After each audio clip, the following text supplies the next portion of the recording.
Lucifer. No olvido el olor de estas semanas.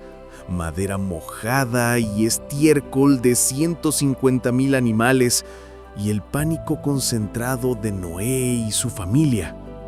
Yo, en cambio, lo recuerdo como un reality show. Supervivencia, edición divina. La tensión era palpable.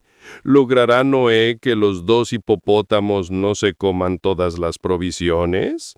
¿Sobrevivirá la mujer a 400 días con su suegra en un barco? No exageres. Solo eran 40 días. 40 días con un par de moscas de la fruta que Belcebú metió a propósito. Eso merece un premio. Pero hablando en serio, hermanito, ¿por qué no les avisaste a los demás? ¿A qué demás? No te hagas el que no sabes. A los demás seres mágicos, los que no están en ese barco de locos. Los centauros, que eran unos arrogantes, pero tenían buen vino. Los grifos, unos alzados, y también los majestuosos unicornios. Incluso esos dragones torpes que siempre se enredaban con sus propias alas. ¿Por qué su hora había terminado? Hermano, recuerda que nosotros también fuimos dragones, y muy majestuosos. Sí, pero lo nuestro fue en la primera humanidad. Y teníamos 4 hermosas patas. Esos a los que me refiero eran más desgarbados. ¿Te refieres a los de 2 patas? No eran dragones per se, eran givernos. Givernos, sí. Esos de 2 patas y... bueno, sí, eran torpes. Aunque hay que ser justos. Eran mágicos y muy fuertes. Un desastre con alas, pero un desastre poderoso. Bueno, todo es orden de papá. La quinta humanidad se estancó. La magia lo hacía todo tan fácil que ya no creaban, no innovaban, no luchaban. Un dragón les construía el palacio, un unicornio purificaba el agua. Se volvieron cómodos y decadentes. Era necesario un reinicio, un mundo donde el éxito dependiera de su ingenio y su esfuerzo, no de un toque mágico. ¿Y al final, Miguel, qué hiciste con los no invitados al arca? Tenía un plan claro para decirles que no podían subir. Directo, sin rodeos. Suena a ti. ¿Y cómo lo tomaron? No lo necesité. Me sorprendieron. Los unicornios fueron los primeros en hablar. Dijeron que una lluvia no era amenaza para ellos, que su lugar era la llanura, no una bodega. ¿Orgullo o certeza serena? Certeza serena. Les expliqué el protocolo y me devolvieron una media sonrisa. Guarden la madera para los que la necesiten, dijeron. Elegante. Luego llegaron los grifos. Declararon que podían volar por encima de cualquier oleaje y que preferían vigilar el horizonte antes que dormir bajo cubierta. Siempre con el cuello alto. ¿Y los givernos? Dijeron que el cielo era su casa, que si caía, caerían juntos, no en cajas numeradas. Nada de drama. Decisiones limpias. Y supongo que los otros seres mágicos y mitológicos tampoco quisieron. Exacto. Yo iba a negarles el acceso con un discurso completo, pero no hizo falta. Entendían que el arca era un refugio para quienes sí podían quebrarse. Ovejas, palomas, perros y gatos. Criaturas pequeñas que no resisten el golpe del agua. Ellos no pidieron seguridad. Escogieron intemperie. Se quedaron por voluntad. Me ahorré las explicaciones. Y, como ya sabes, hermano, no pasaron la valla, tal como papá había planeado. ¿Y por qué el ornitorrinco sí pasó la valla? ¿Quién fue el genio que revisó ese diseño y dijo, sí, este es el futuro?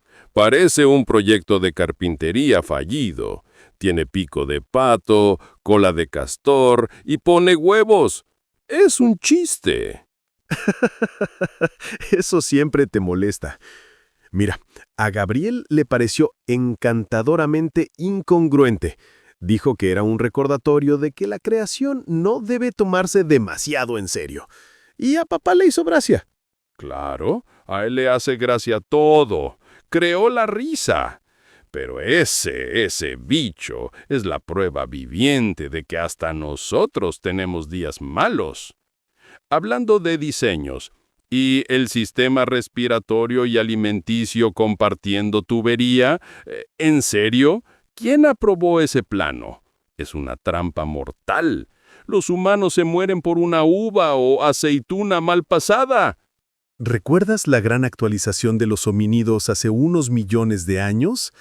Tú estabas tan concentrado criticando el diseño de la rodilla de Gabriel que firmaste los planos del sistema digestivo respiratorio sin revisar los detalles. Total, son solo prototipos, dijiste. Jejeje, touché, Miguel. Un error lo tiene cualquiera. Aunque mi error es menos grave que el de la rodilla.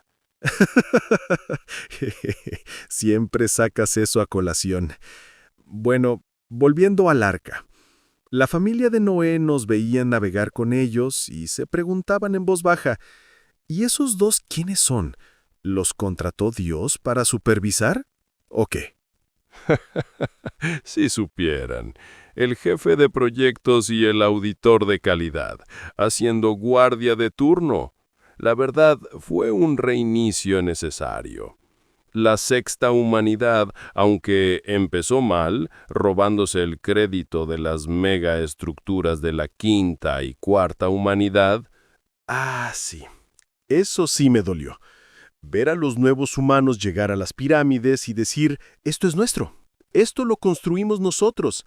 Nunca quisieron admitir que fueron los gigantes de la quinta humanidad, con magia y tecnología, y los llegados al planeta de otras civilizaciones de la cuarta humanidad, quienes construyeron eso.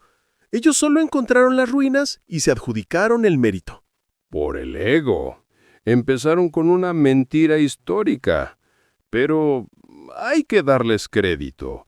Sin magia, sin dragones, con rodillas defectuosas y un sistema respiratorio peligroso, poco a poco han logrado cosas.